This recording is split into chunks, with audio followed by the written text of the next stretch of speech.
et messieurs, c'est avec une grande joie et un profond sentiment de reconnaissance envers notre Dieu que le comité d'organisation vous souhaite la bienvenue. Lancement ce lundi du plan stratégique de développement de l'emploi des jeunes de l'Église d'Union Renaissance d'Hommes en Christ, URHC.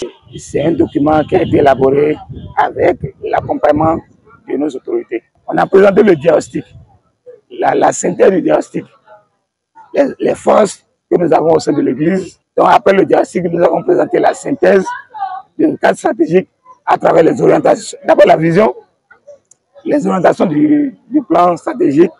Réunis ce 21 avril 2025 sur la paroisse d'Agonticon située dans le 8e arrondissement de Cotonou, jeunes, pasteurs et divers cadres se sont penchés sur la question de l'employabilité des jeunes. Qui dit plan stratégique parle de document de planification.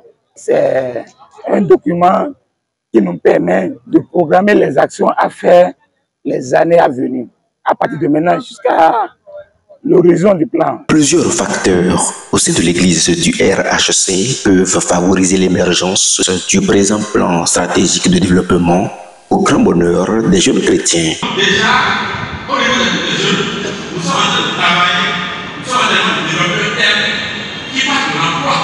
Nous avons un pasteur chargé de la jeunesse au niveau de l'église. On a un bureau central de la jeunesse. On a un cours des jeunes. On a le groupement des étudiants et cadres.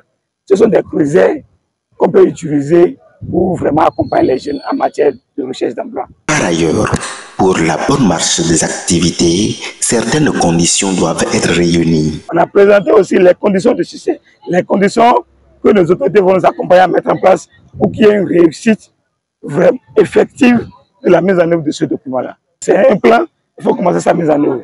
Et sa mise en œuvre, conformément au plan même, il y a des activités, notamment les activités de sensibilisation, d'information. Appel est donc lancé aux autorités ecclésiastiques pour la mise en œuvre de cet ambitieux plan stratégique de développement de l'emploi au sein des jeunes et dans l'Église. On demande à nos autorités d'accompagner vraiment la mise en œuvre de ce document et d'accompagner aussi le suivi. Parce que quand on fait la mise en œuvre, il faut faire le suivi pour voir ce qui marche et ce qui ne marche pas.